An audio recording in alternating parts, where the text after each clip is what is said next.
Nithyananda Paravasukadam Kevalam Jnanam Vandvatitam Gagana Sadrusham Tattvamasyadilaksham Ekam Nityam Vimalavachalam Sarvadi Sakshi Bhutam Bhavatitam Trigunarahitam Sadgurum Tam Namami. Nithyananda, and a warm welcome to all of the viewers who have joined us today for this webinar, Rhythm of Consciousness, where we will be understanding how yoga and dance are not just mere postures or movements, but the way of consciousness itself. And today, we offer our gratitude to the lotus feet of our Guru, the Supreme Point of Hinduism, as we host this webinar for all of you. Today, as I shared, we will be taking you all through the source of the sciences, the ancient sciences, Hindu sciences of yoga and dance. So, to begin with, let's understand what is yoga, what are its roots, and what is the context of yoga. Before we move ahead, I am Nithyananda. Along with me, I have Madhurananda. So today, both of us will be hosting this webinar for all of you. So to understand deeper on what exactly is yoga, dance, where its roots, why do we need to practice, and what's the exact correlation between dance and yoga, we'll be understanding it deeply today. So, what is yoga? Yoga means to unite and to unite with the divine. And it is not like today we know yoga as asanas or mere postures, but yoga is not just physical postures, it is a part of consciousness. Very beautifully in the Hindu tradition, yoga is a very core part. It's an integral part of the Sanatana Hindu Dharma. It is rooted in our source scriptures, the Vedas and Agamas, which are direct revelation from Paramashivam himself, which are expressed through great rishis such as Patanjali and preserved through authentic yoga sampradayas. Through yoga, one can manifest their ultimate. They can achieve their higher states of consciousness, powers, and ultimately merge in oneness, experience oneness with the divine. But unfortunately, in the modern times today, what people call yoga is often only the asana and the physical postures. But that is just a fraction, often a diluted fraction of the actual full science. And it is very important that we understand the original, authentic yoga. And for that, for us to understand and experience the authentic yoga, Swamiji has given us all a gift, humanity a gift of Nithyananda Yoga. Nithyananda Yoga, as Swamiji has given this gift to the whole world, which is the most authentic yoga in which is currently in the world, is a holistic, integrated, and original path of yoga. This Nithyananda Yoga is very unique because comprises 12 components that together restores the originality of yoga. These includes the aushadas such as the sacred herbs and the sacred powders which have been energized by the Supreme Point of Hinduism. Abharanas, the sacred jewelry being worn during the yoga when you're doing the yoga. Mantra, the listening of the Sanskrit chants of the pramanas of each of the asanas being demonstrated. Japa, the repetition within yourself as you perform the asanas. Bandhas, the various body locks to seal the cosmic energy, to seal the experience within yourself. Mudras, pranayama, various breathing techniques. Visualization, specific visualization for each of the asanas so you can experience the full benefit of it. And we have, of course, the asana. We have the weights as an additional thing for certain asanas. You'll be using weights also as well to perform, and ultimately the current. So these are the 12 components which are woven through the Nithyananda Yoga Together, they support the body, mind, energy, and ultimately the consciousness itself to align to the ultimate reality. And just to add a point here, actually, Swamiji often explains that the time-lapse version of the 1008 asanas is the 108 karnas. We all just heard that one of the 12 components of the Nithyananda Yoga is the karnas. And Swamiji in the Nithyananda Yoga has actually consolidated and compiled 10,008 asanas from which Paramashiva has revealed in the Vedas and Agamas. So those 10,008 asanas, a time-lapse version of that is the 108 karnas. Meaning the subtle dance movements, the karnas are like the subtle dance movements that underlie the gross postures. And in other words, when you can even say that when you compress or accelerate the asanas, the fundamental movements are the karnas. So through these 12 components, yoga becomes a living, a breathing science. Where not just you, it's not just a mere exercise where you're doing or you're stretching yourself or strengthening yourself. No, but it becomes an initiation, a cognition shift, a transformation happening in your very physiology itself. Now, to understand, we will be going through one of the important component of the Nithyananda Yoga, which is the Karana. So to understand what karana is, actually Swamiji beautifully says karana is gana in movement. The combination of posture, dynamic movement, and flow. So Swamiji reveals that the karana is understood as gana in movement, and it is the intensity, like it is filled with intensity, direction, and depth.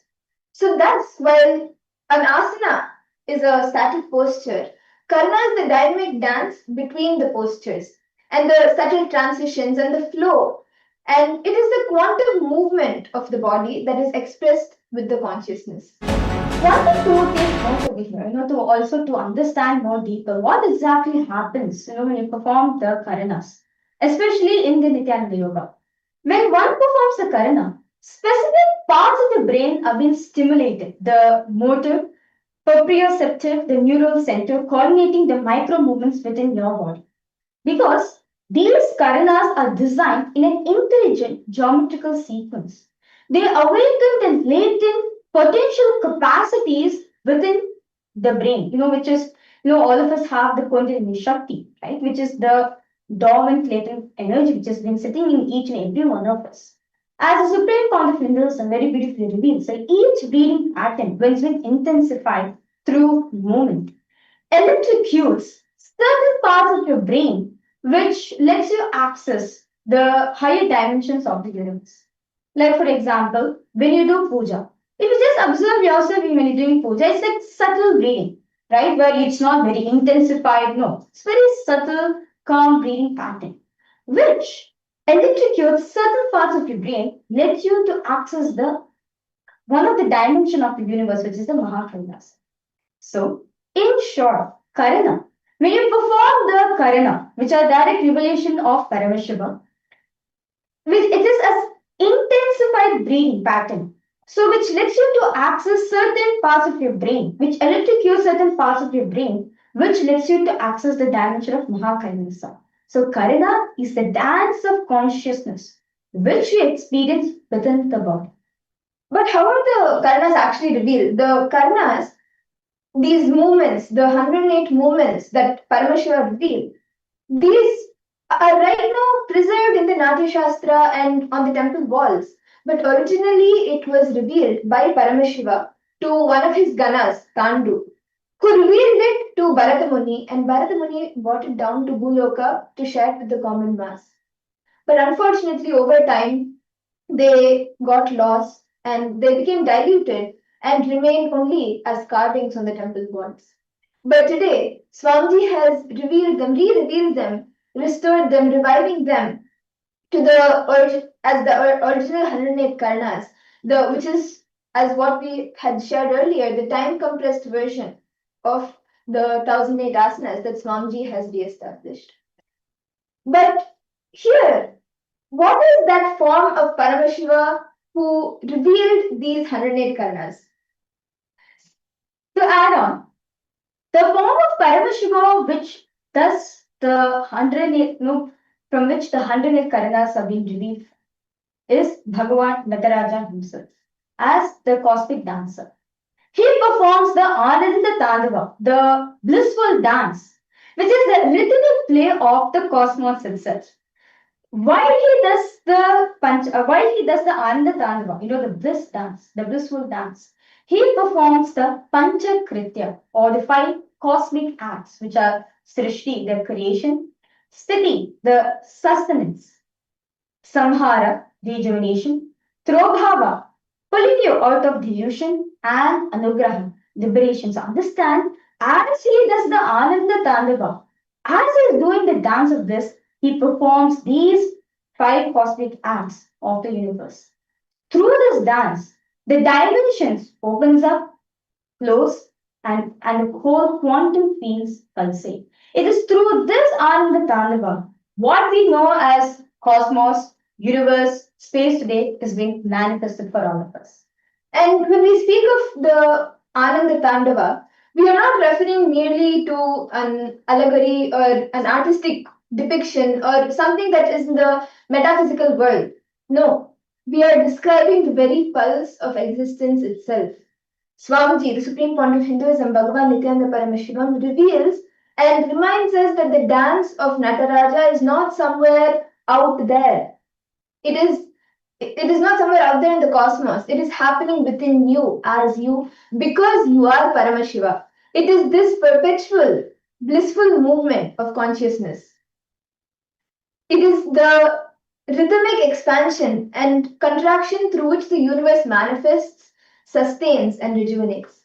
And Swamiji also reminds us to be in the space of Nataraja doing the Ananda Tandava. What does this mean? This means allowing your inner space, your very biomemory to vibrate in tune with that supreme frequency of life, that ultimate, the pulse of Paramashiva.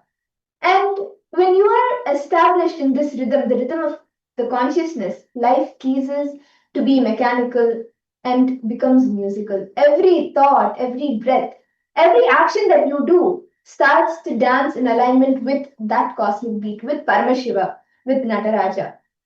And this is not some kind of poetry or a story. It is a science. The five cosmic actions, the Panchakrityas, the creation, the Shrishti, or sustenance, the Sthiti, or the rejuvenation, Samhara, or the Tirobhava, pulling out of delusion, or Anugraha, liberation. All of these are the precise description of how the universe operates at every scale. And this is actually precisely even what our ancestors, the ancient seers, perceived as the dance of Nataraja, the dance of Paramashiva, and which modern science is now beginning to glimpse through the lens of quantum reality. As I said earlier, right, this is not something poetry or something which is artistic or something in the metaphysical world. No, it is actually a clearly proven science. To understand more, well, all of us know that we are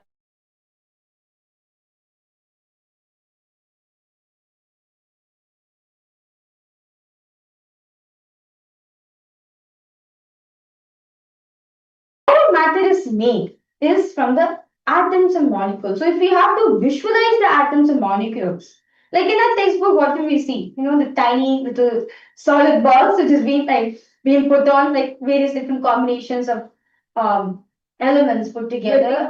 We're made of balls, Yeah. solid balls. So we get trying to we do understand that okay, our whole human body or the object in front of us, the table, the chairs, the cars, everything, it's made up of these tiny little particles, right?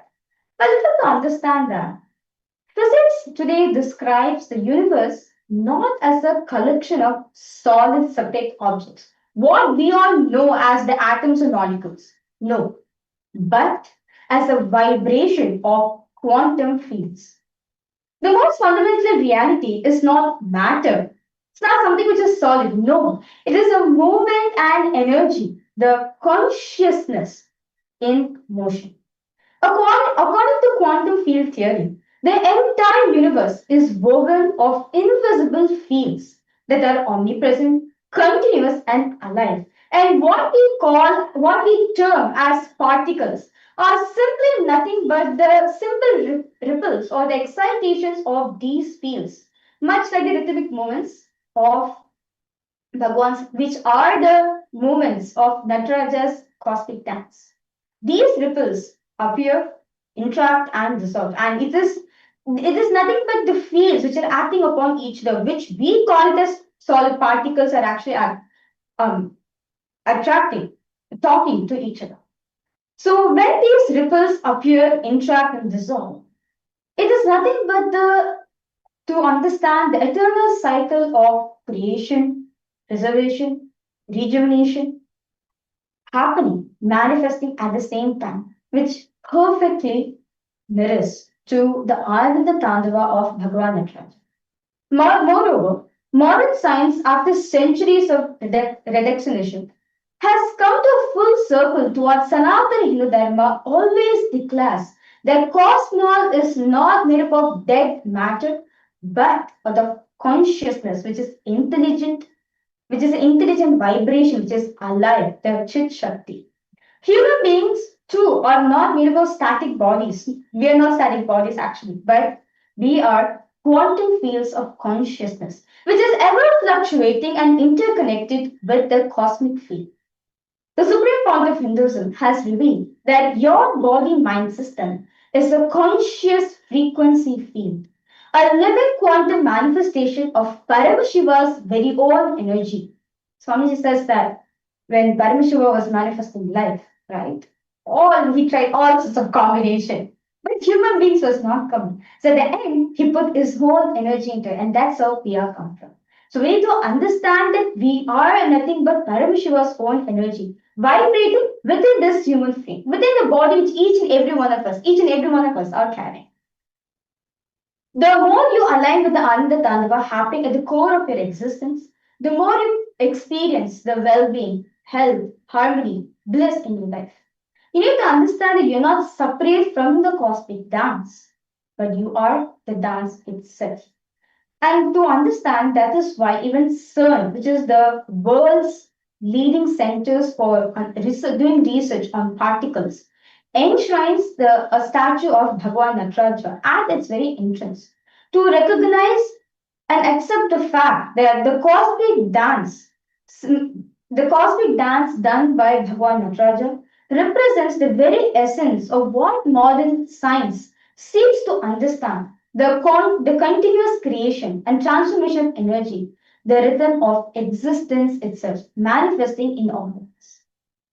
And with that understanding, we know that dance, we can understand and see that dance is not merely an art form.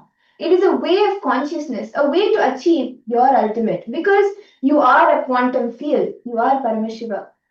And from this understanding, now we turn to see how all of these ancient Hindu practices, whether it is yoga, whether it is dance, anything, how did it get diluted over time? So, to understand this, really understanding various aspects of how this dilution happened. So, to understand this in short, every single activity we do, like when we do the yoga, when we perform in the karana, it is nothing but a frequency in which we are vibrating at that moment. As all of us are nothing but frequency vibrating. As we vibrate the cosmic energy, the cosmic field within us. So, over time, right, over centuries, something which is so sacred was softly stolen, not just through wars, but by dilution. Yoga, which is once a path to enlightenment, just became a practice of where you do exercise, postures, and breath work. The sacred science, where the components of the yoga, such as the mantras, bandhas, mudras, aushadam, all those things got lost under the beneath the gym mats and social media posts. And today, what like we know as yoga or dance is not what it actually is. That dilution wears the mask of innovation, such as bead yoga, dog yoga, paddleboard yoga, and much more.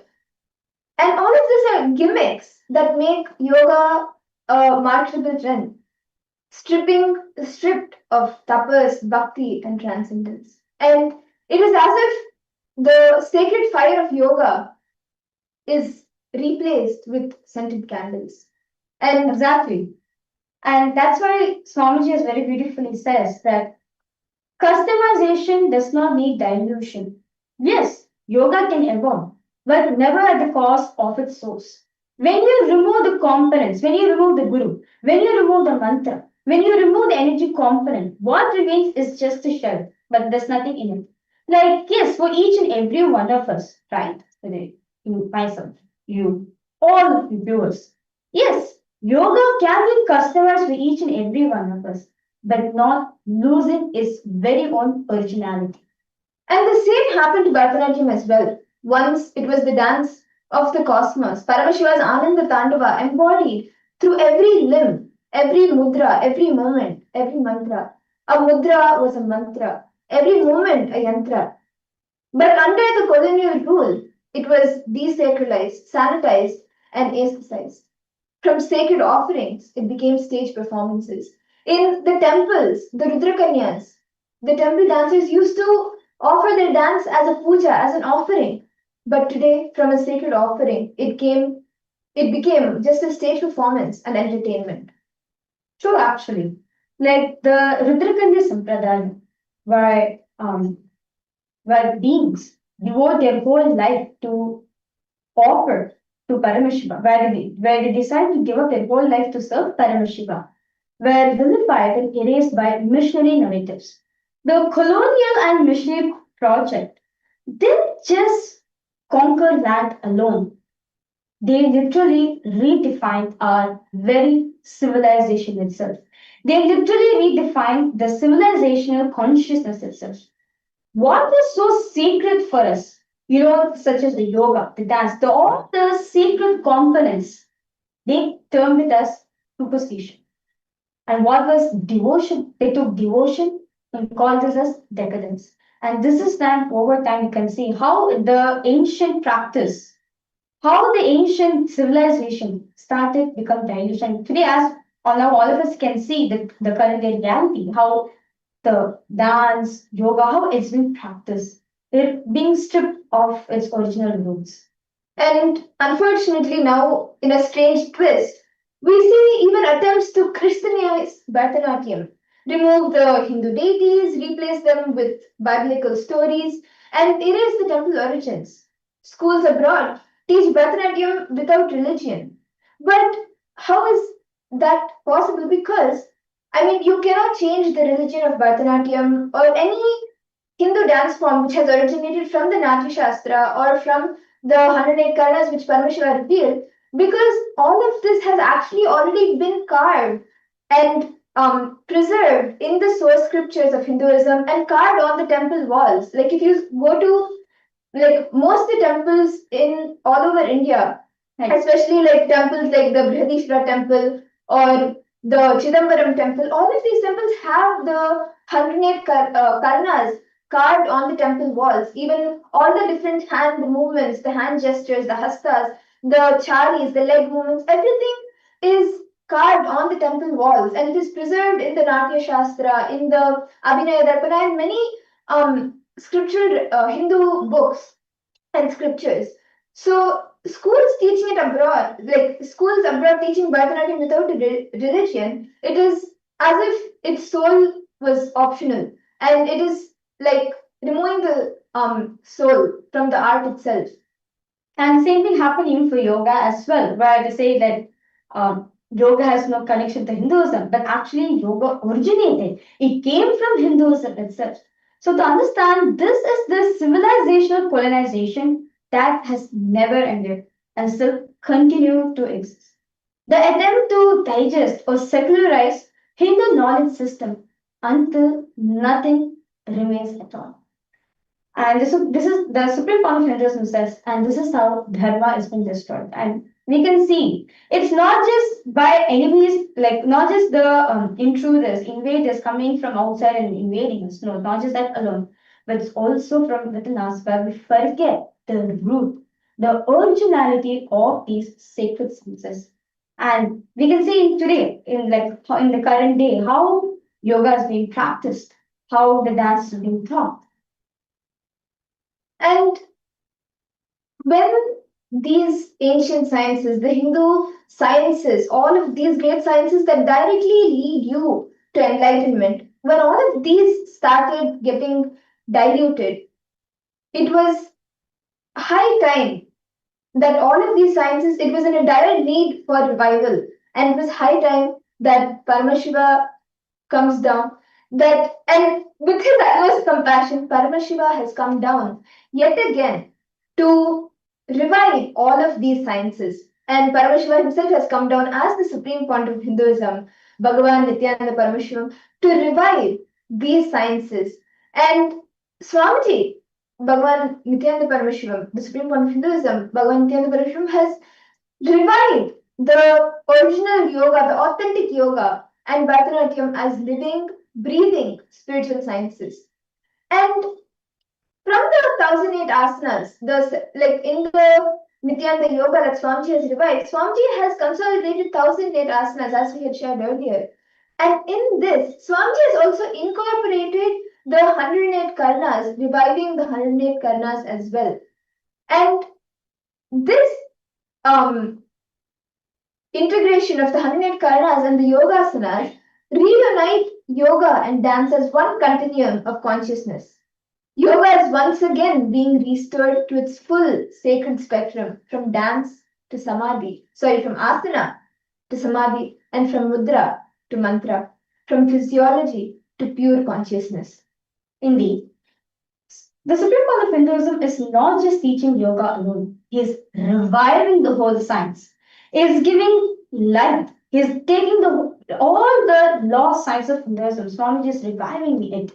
Literally rebuilding the original conscious science revealed by Paramashiva himself in the source scriptures of Hinduism, where every moment, every breath, every awakening within yourself, the Supreme Court of Hinduism has brought forth is a part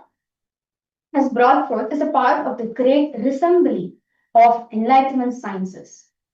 And Swamiji is doing the same even for Bharatanatyam, even for the dance forms, reviving it as Nataraja's own language of consciousness and not just a choreography, but as something that will help you experience enlightenment, experience your ultimate.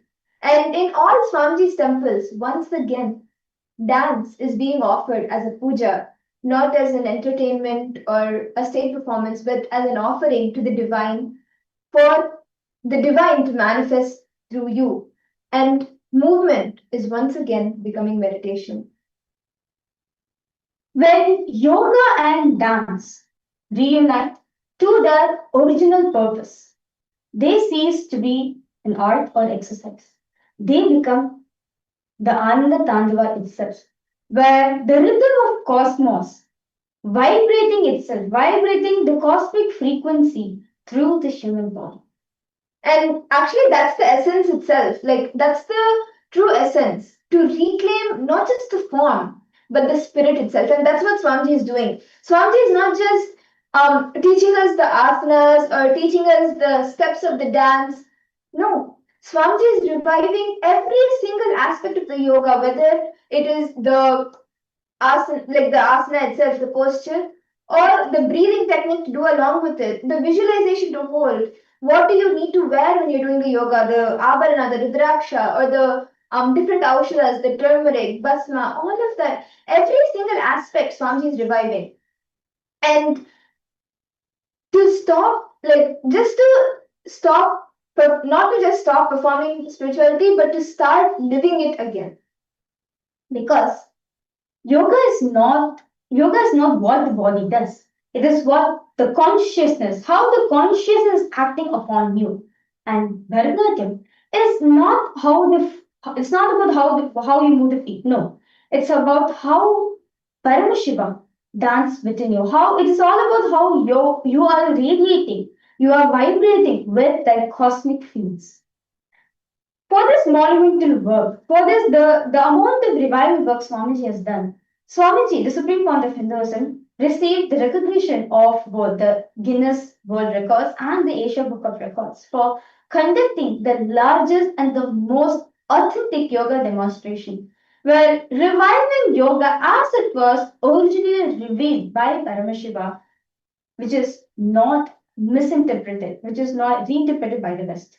To name a few, Swamiji has received the Guinness World Records for hosting the largest number of people doing the Shivastamba yoga, where we do the yoga on the pole, and also the Kundalini Ranju yoga, where the participants does the yoga on the rope, and also doing the 308 traditional asanas in a short span of an hour, 60 minutes, and being in the Padmasana posture for more than 3 hours.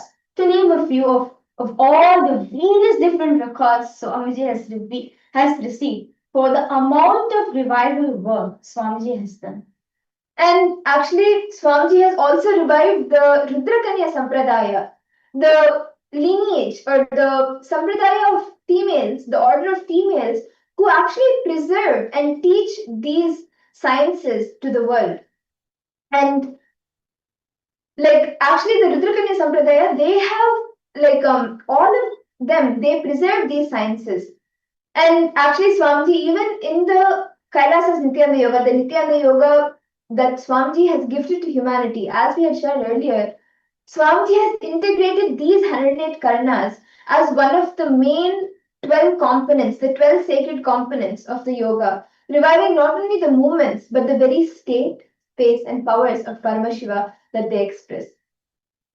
Kailasa Nithyananda Yoga is not a set of postures actually. It is actually a conscious process happening within your very physiology itself.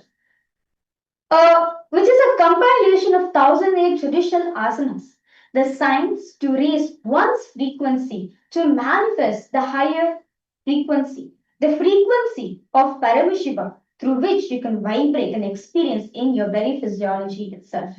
The Supreme Fount of Hinduism very beautifully declares that we are then popularizing yoga. Yes, yoga is very popular right now. In fact, to understand the yoga, we even have the International Yoga Day. Now, the next job is getting back to its original source. And that is why Swamiji has manifested. The Supreme Fount of Hinduism happened for each and every one of us. And as we had shared earlier, Swamiji has compiled 1008 asanas.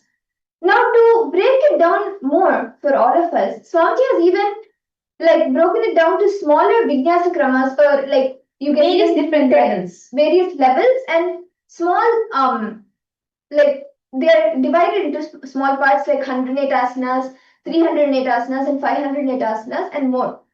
So actually, every day as part of Kailasa's morning routine, every Adhanavasi, every Kailasvasi, devotee, everyone, as part of the morning routine, we do either of these Vinyasa Kramas, like either the 108 asanas, the 308 asanas, or the 500 asanas, which all are infused with the 12 components, with the mantra, the bandha, the locks, the mudra, the hand gestures, or the breathing techniques, the visualization, everything. And all of this is designed to burn all the different patterns, whether it is tiredness, boredom, greed, jealousy, fear, any pattern that you may be struggling with.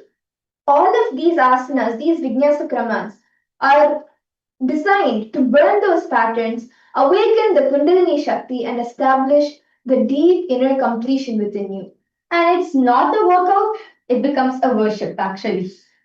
Well, as soon as you wake up in the morning, right, you literally worship the Paramashiva in your body, where you offer your whole body, mind, your very physiology and energy to Paramashiva and receive his space, his grace, his power in return. And this is Satvik Ananda, where we experience the space of blissful, the divine frequency, where your whole physiology, your whole body, your mind, your consciousness, your energy, everything is in alignment to the divine frequency. And as Swamiji says, realizing your spiritual identity is the ultimate goal of yoga. Everything in yoga, from the simplest asana to the subtlest samadhi, exists to awaken the Kundalini Shakti and merge you into your highest spiritual identity.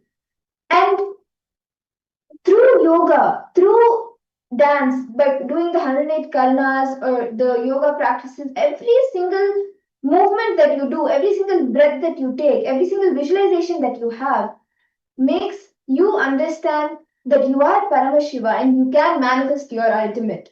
And through these restored practices, all of us human beings once again becomes a living extension of that cosmic dance, of that conscious, complete, and radiating Paramashiva within ourselves. And that's for sure because in His grace, yoga no longer becomes something we do, but it becomes something that we become. And Bharatanatyam or dance is no longer something that we perform. It is how the divine performs through us, and it finally is an offering to the divine. So, this is to understand the roots, the originality of yoga and dance. And right after this, we are going to be actually taking you along to the various different asanas and karanas that Swami just picked up for all of us. Actually, we've handpicked just a few simple asanas from the Prathama Vinyasa Krama, Dvitiya Vinyasa Krama, and Tritiya Vinyasa Krama. We have chosen a few simple asanas and a few karnas that each of you can actually do it right now and experience, have a small glimpse of how it is to do the Nithyananda Yoga. So before we begin, a brief disclaimer. So before we begin, a brief disclaimer to all the viewers watching us live right now. If you have any physical injuries or medical conditions, or if you're facing some physical challenges, or if you're pregnant, we request you to please consult your doctor first before before practicing the Nityananda Yoga, the Karanas and the Asana. And now, in just a few minutes, we'll be starting. Can I request each and every one of the viewers? You can just stand up, like if you could please stand up on a soft floor, a mat. If you have a yoga mat, you can get that, or a carpet, and just allow yourself some physical space before we begin with the yoga.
Like make sure you have like one arm, like you have like spread your palms, make sure you have enough space for yourself, like 1 arm distance. Okay.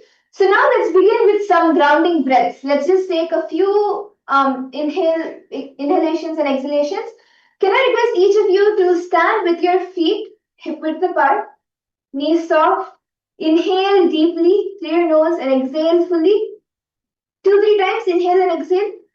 And as you inhale, feel the energy rising with each inhalation. And at every exhalation, just release all the tension that you're feeling in your body. Just let it go. Inhale and exhale. Let your spine lengthen, your crown lift. Just settle your awareness into your breath and your body.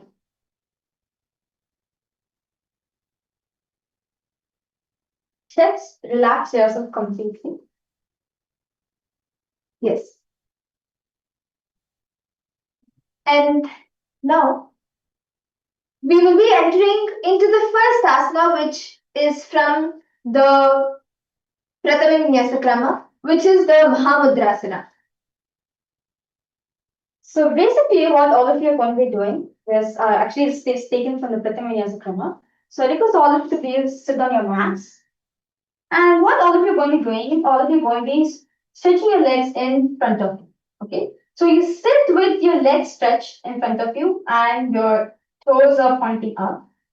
Now you bring one heel to your perineum. Basically, your sole of your foot will be touching the right inner thigh. And let the knee fall to the ground. So you can see it's almost like an L position. So where you bring your feet to your perineum and the knees are touching the ground. Okay. So this is the position. And now what all of you are going to be doing, all of you are going to be inhaling with your hands up. And you're going to be bending forward and touching the leg which is being stretched. And slowly place your head on the knees. Slowly place your head on the knee. And actually, now we'll also be doing as you stay in the asana, we will also be doing the different pranayamas, the mudras, the bandhas. Bring the chest forward. So usually, like what happens, you can see that when you're stretching yourself, just inhale. As you inhale, you get more stretch happening within you, and then slowly bend forward. How much ever you're comfortable. So you inhale, bend forward, and you'll feel like little pressure happening at the thighs. That's fine. It's just the stretch of the muscles which is happening at this moment. Just relax yourself. As soon as you feel like a little pressure happening, just inhale and exhale. Just breathe in deeply. As you perform this asana, right? Engage in all three bandhas, so which is the Mahamudra bandha. So first we'll be tucking the perineum in, and your stomach will be going down. And inhale, tucking the chin to the chest, which is this. Doing all these three mudras, bandhas together is the Mahamudra bandha. And then slowly bend forward and your chest touches down and you gaze at the loose. Visualize Swamiji, the supreme point of Hinduism in the inner space. And as you perform this asana, you'll be repeating Mahasadashivoham in your throat center. So just relax yourself, make yourself completely comfortable in this asana. How much you're able to do. First, if just see, you feel a stretch happening, inhale in that, take few deeper breaths, then you again move yourself front. As we'll be now chanting the pramana for this asana. Ada Mahamudrasanam Mahamudram Pravakshami Tantresmin Mama Vallabhe Yam Prapya Siddha Siddham Cha Kapiladya Puragataha Apasavyena Samhidya Padamulena Sadaram Guru Padeshato Yonim Kudamedrantara Lagam. Slowly, pace yourself, relax yourself.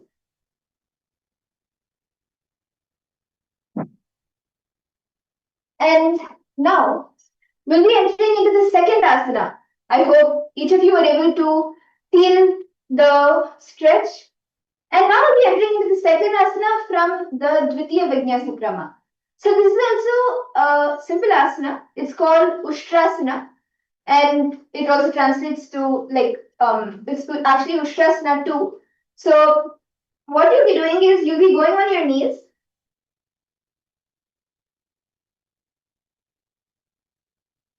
And you'll be bending backwards, and your hands will be holding onto your ankles. So just hold on to your ankles and bend back. Okay? So you inhale, exhale, you bend backwards and you hold the ankles of your feet. You hold the ankles with your hands. Make sure your arms are straight. And slowly push the hips forward. You can see that slowly you can push the hips forward. And tilt the head back. As you're doing this asana, feel the complete stretch happening at your back. Visualize yourself as camel in this asana and repeat the japa, the Mahavakya, Om Nithyananda Paramashivoham in your throat center. Engage in the Mula Bandha, where you are pulling the perineum in. Just stay in this asana to feel the stretch happening within you. As you know, we're chanting the Pramana first. Ata Ushtrasanam मेरुदण्डग्रतिधाढ्यः समीपादे सुपुमान् कपोराष्ट्रासनाभ्यासं कुर्यामितिहासनः. Slowly relax yourself. And the next asana we have for all of you, which is taken from the Tritiya Vinyasa Krama, is the Malasana. So this Malasana is actually you'll be using your hand strength now, but no worries, you will be able to do the asana. So this is from the Tritiya Vinyasa Krama. Basically, what you will be doing is you will be going down on your hands. So basically, you squat, right? You sit in a squatting position and you place your palms on the mat. Okay, so basically, your hands will go on, like under your thighs. And slowly lift the legs over the respective shoulders. Lean forward. Lift the heels off from the mat slowly.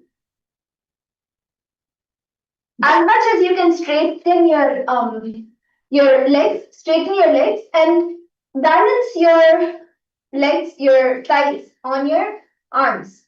And slowly bring the heels towards the chest. So basically, it's like kind of like a garland formation which you're doing. So you balance and your feet are in front of your chest.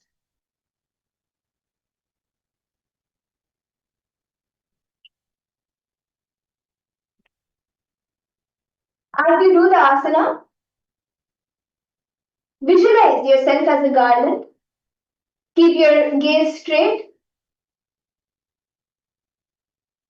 And just hold as much as you can hold. It's okay if you fall. Just hold it again. Come up again. Chant the japa Om Nithyananda Paramashivoham as you do the asana. And now I'll be chanting the Shastra Pramana for this asana as you hold it. Hastabhyam Vanimastabhya Skandayo Januni Samstapaya Pashnim Urasi Nidhai Tishtat Malasanam Bhavati. Slowly relax. Come out of the asana. Breathe out deeply. Just take a deep breath and exhale. I hope all of you are able to feel and experience the asanas, the different pranayamas, the different visualizations, like doing everything together, the visualization, the mudra, the bandha, You were able to feel a difference on your body. And now we'll be entering into the karnas. I'm actually very excited for this. So we'll be learning three karnas today, which is the Parapushpa Puta Karna, then the Urvajanu Karna, and also the Ardharechita Karna. So we'll be learning three karnas today. So continue to remember your map. And now what all of you will be doing is you will be sitting in the Aramandi position. So it's like a half seated position. You can see how I'm sitting. It's like a half squatting position. And actually this resembles the Sri Yantra. This pose resembles the Sri Yantra. It's a pose in Bharatanatyam. And when you sit down, just keep three fingers. You can actually just keep three fingers between your heels.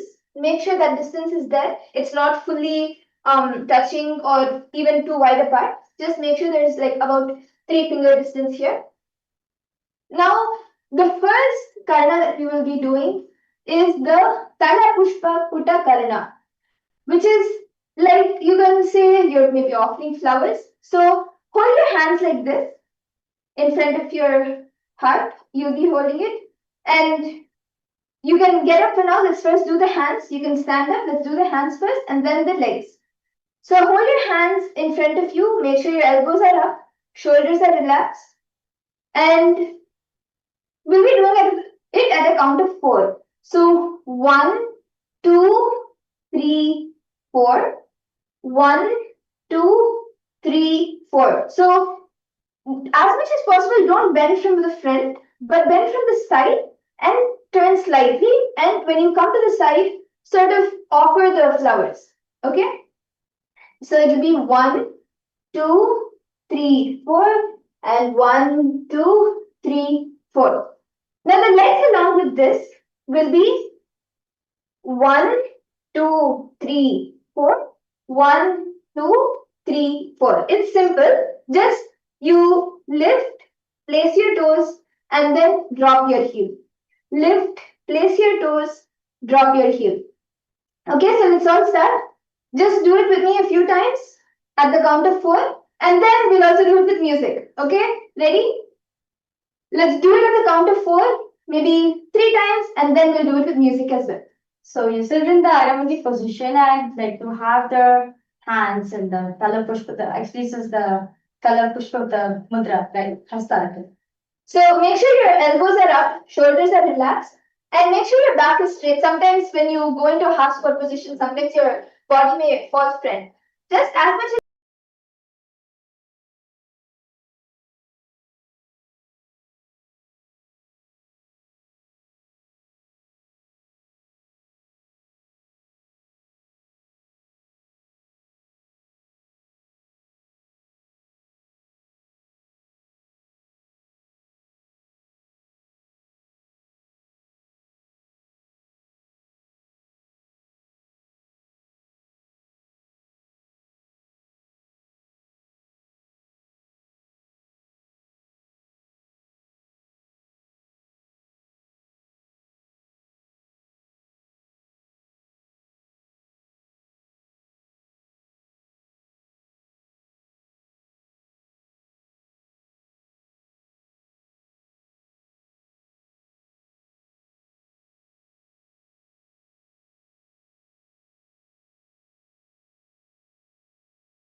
okay, so now let us do this karna at the count of 4.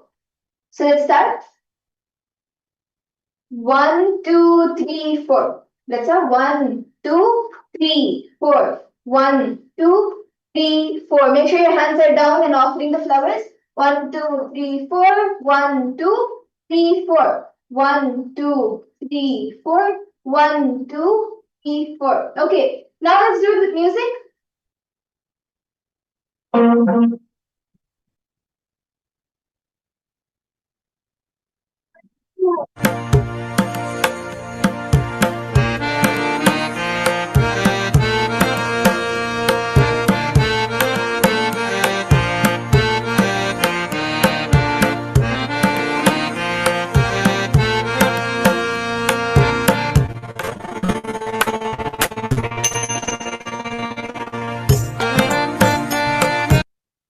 Yes. And so that was the first karna. Now let's all learn the second karna, the Urdhva Janu karna. So in this karna, what you'll be doing, the legs are similar. You sit in the Arvandi position, keep your back straight. And what you'll be doing is the legs, you'll be lifting it like this, taking it in a full circle and keeping it back down. Then the next leg, the left leg, take it in a circle and bring it back down.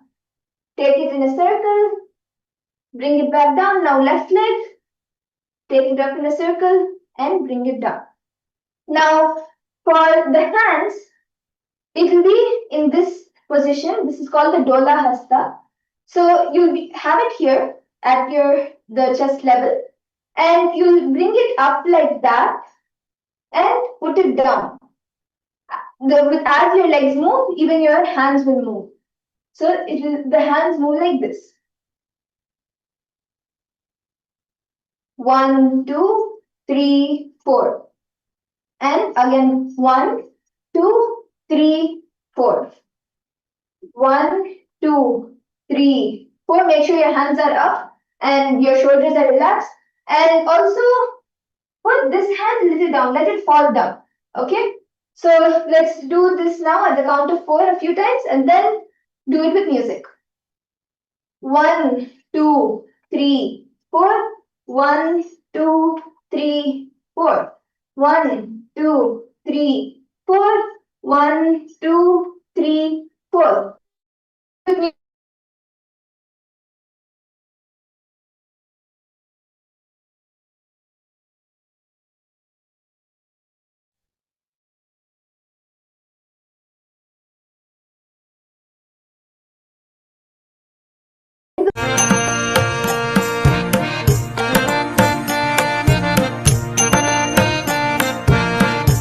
Relax. Okay, relax now.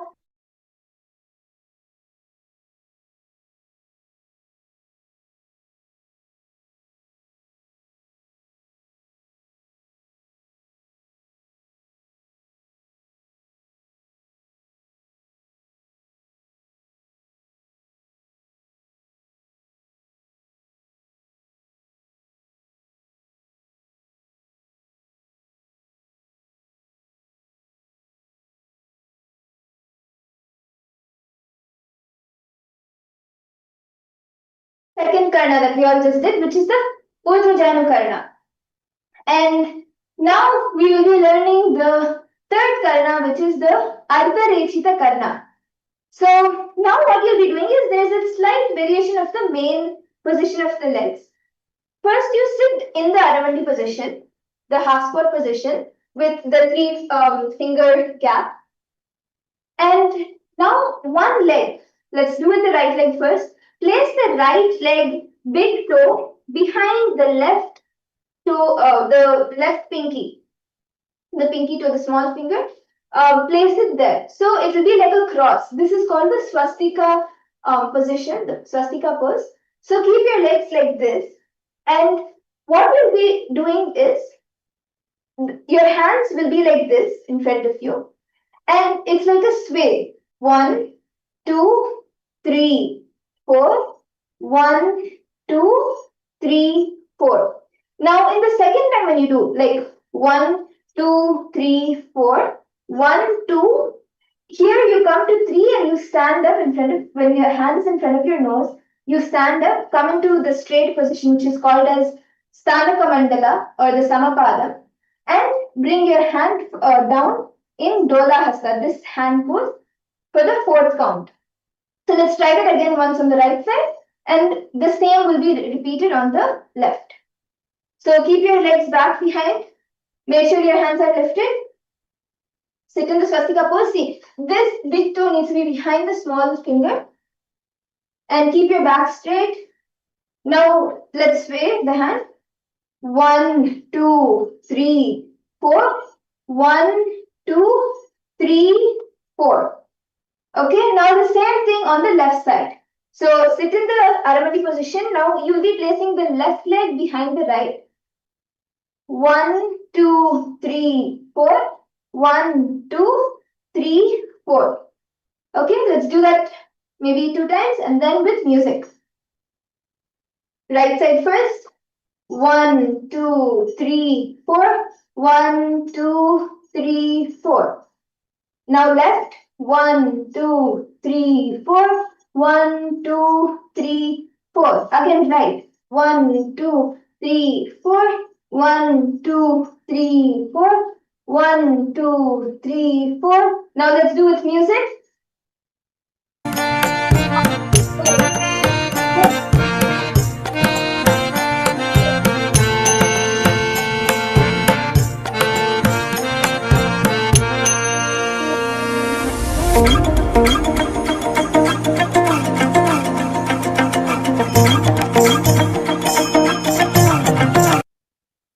Okay, that's great. All of you did very well. And I hope each of you are feeling the experience in your body, whether it was with the yoga or the karnas. Let's all relax now. Please stand still. Just inhale deeply and exhale. Let your body relax. Be still.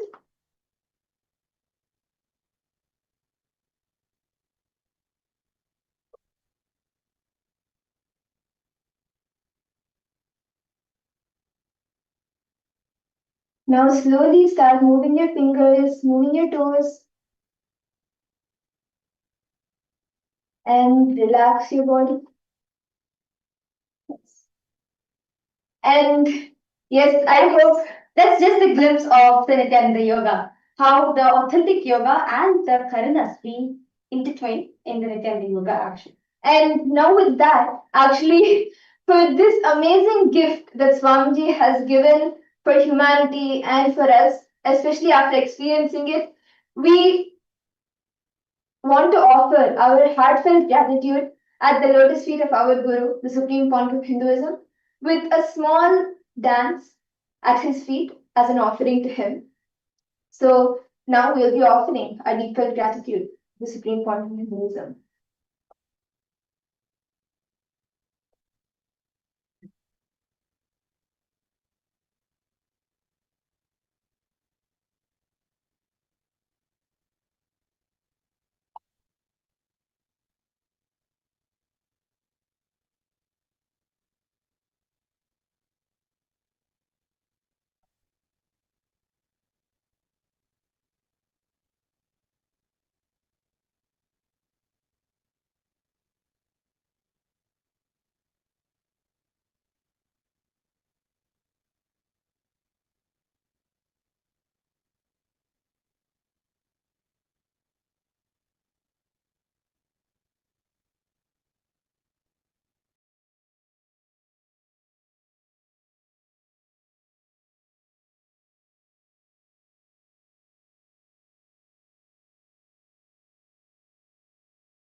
So as we say, what we just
कैसे देखे पट्टी बंद कर आंखों पे हर बाधा हटा कर सब दूर दूर जो है कह जाएंगे कि सब देख देखते रह जाएंगे। त्रिनेत्र जागरण जो इसे कहते हैं कथाओं में जो सुनने को मिलते हैं, कहने में जो लगे नहीं इतना आसान चुश्चुल इतना भी नहीं मुश्किल, बात बनेगी संपूर्ति जब साथ है तो आओ एक दीक्षा की तो बात है सारी दुनिया में मगर एक ही इंसान, उप्स नॉट इंसान ये है भगवान। जय जय जय जय नित्यानंदा जय शिव शंकर नित्यानंदा जय जय जय जय नित्यानंदा जय शिव शंकर नित्यानंदा नित्यानंदोहम शिवोहम नित्यानंदोहम सदा शिवोहम नित्यानंदोहम शिवोहम नित्यानंदोहम सदा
Thank you so much for giving us this beautiful opportunity to offer this ad to Divine Will to speak.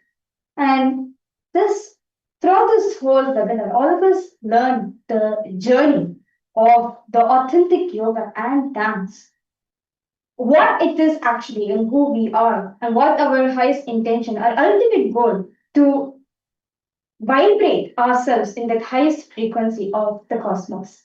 What all of you saw today is just a glimpse, a doorway.